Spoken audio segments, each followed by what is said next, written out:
You didn't raise your kids in the ghetto, but they still do ghetto things. Some of our young professionals think it's okay to try to, you don't know if you want to be an engineer or a gangster. You don't know if you want to be a school teacher or a stripper. Some of the school teachers can do twerk better than the strippers. Not that I would know, of course. I'm just saying. Okay. So where'd that come from? We have to begin to ask ourselves that. Now, again, it's not just white people saying these things, it's other black people. Listen to this cat. He's interesting.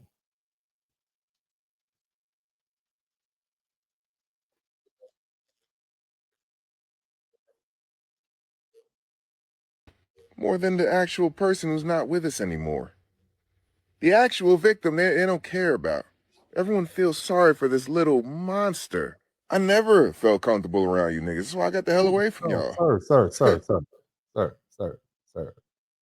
Just because you have on that cowboy hat, and that's I know cowboy hats. That's not a real one. That's some you picked up at the local Walmart, but they don't like you either.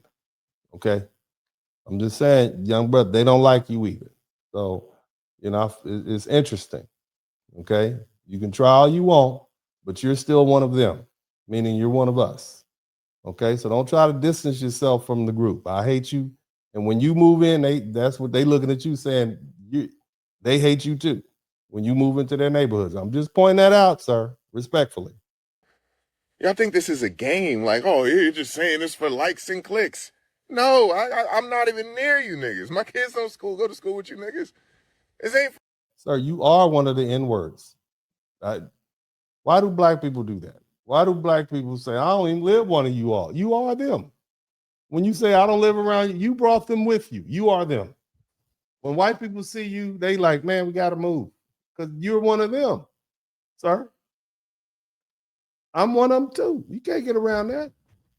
You think they see you any differently? I mean, you got the, little, I date a white woman mustache on, praise Moses, but you still one of them, brother. You can't get around. They can't get away from that. I bet you won't go to Vidor, Texas.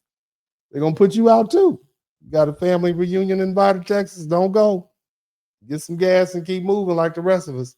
Let's let the brother finish. For likes. This is for real. Like growing up, when my friends would come over, hey, my dad would check them at the door. Listen, man, you gotta take that do-rag off. This do-rag ain't allowed here. My dad didn't like do-rags. Mm-hmm. Because he watches the news. He see who's doing the killing. Mm-hmm. Take that do-rag off before you come over. And that's all. Like, and when I was a kid, I didn't understand. I'm like, why is dad like this? What's going on with dad, Ma? Why is he tripping? Why is he embarrassing me? My mom sat me down and told me a story. Listen. Dad had standards. Dad probably grew up in the ghetto, and dad moved away from the ghetto. That's why. But let's let him finish telling his story. Dad's seen a lot of things. What do you mean, Ma? What happened?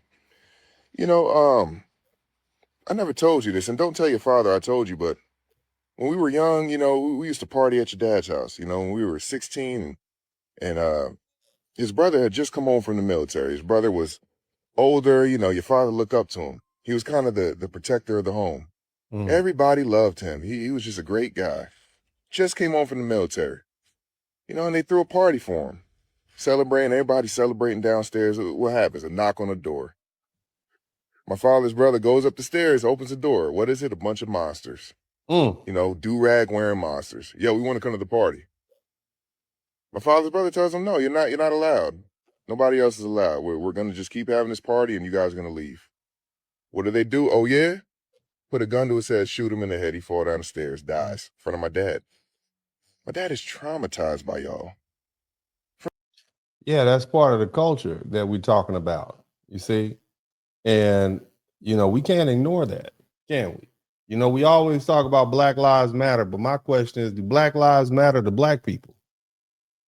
Why is it so easy for us to take another Black person's life if Black lives really matter? I'm just throwing that out there, okay? That's not necessarily the subject we're talking about right now, but again, that is why Black America is trying to divide itself and get away from that behavior. And you may not like this. You didn't like what the white dude said. You don't like what this Black dude. Come on, somebody type Coon, Sambo. Come on, let's get all the names in. Let's get all these names in. Get all the names in that y'all like to call black people for speaking the truth about their experience. You don't want anybody to say it. You call Carmelo Anthony's daddy race, Austin Metcalf's daddy racist, but this black dude is saying the same thing. Is he racist too? Is he speaking as he said his daddy's brother got shot and killed by some knuckleheads that showed up and tried to crash a family party? That happens. I remember something like that happened to me. I was having a party at my mama's house at 17-year-old. Some gangsters showed up. I used to live off 92nd and Dinker in South Central Los Angeles. Some gangsters showed up, thought they were just gonna come crash the party. I was like, nah, y'all can't come in. But they could have easily came back and shot the house up. That's the behavior he's talking about. Now, is that good or bad? Should we, does it make us sellouts and coons and what, Sambos for wanting to get away from that? Huh? Because see, some of us bring the nigga with us when we talk about getting away, because that's what happened to Carmelo. I know you won't be tired, I know. Carmelo Anthony's family is from Baton Rouge, Louisiana, right? That man that they say is his daddy is his stepdaddy. Where's his real daddy at? Where's his biological father at? Huh? What happens in the relationships when you have a biological father not present and the stepfather is there? Somebody type stepdaddy. Does the stepdaddy have any say so typically in the relationship? I'm just pointing. I don't know. Maybe I'm wrong. Please correct me if I'm wrong. It's my understanding that was a stepdad. You know, the guy that was crying and such and so forth.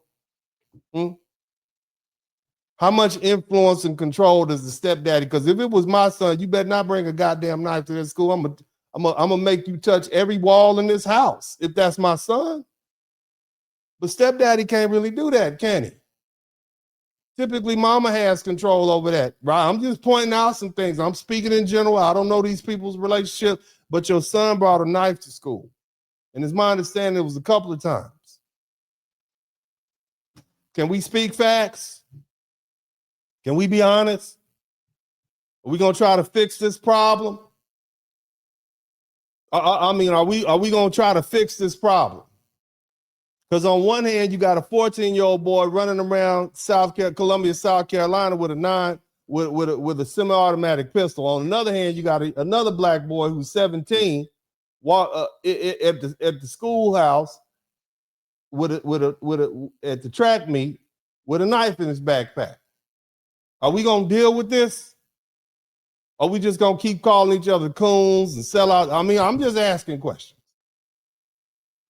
Somebody just say, I'm just asking questions. What does your son have in his backpack? What does your daughter have in her purse or her pocket?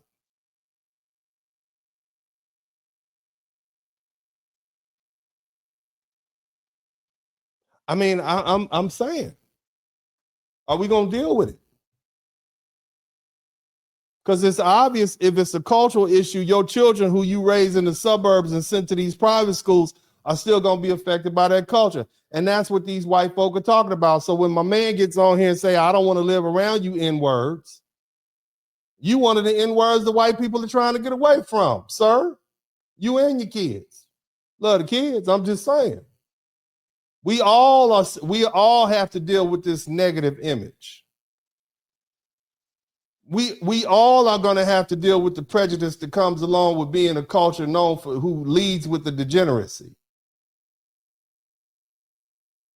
Do you all get that? The Honorable Elijah Muhammad said this: not one of us can rise until all of us rise. I'm paraphrasing that. So we're all stuck in this boat together. So whether you got a cowboy hat on from Walmart or some boots from aisle 10, you still are subject to that same reputation. You can't get away from it.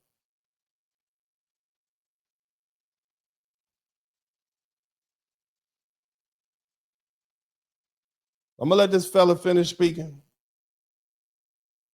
In that moment, man, he just didn't want nothing to do with you. He stayed in Brooklyn a little longer, seen more things happen, and then he got to them books. Yo, I got to get out of here. Gotta get out of here. I cannot raise a family here. It's not safe. It's a reason why people want to get away from y'all. You have an animalistic monster mentality. Nobody wants to be around. Shoot first, ask questions later. That's how y'all move. Y'all don't even fight no more. Ain't no hands, one-on-ones. Y'all just go straight to killing. Obviously, it's not all black people. There's a lot of good black people out here. There's a lot of monsters as well. And Yeah, it's a lot of monsters amongst us, and that's why we're dividing and getting away from them.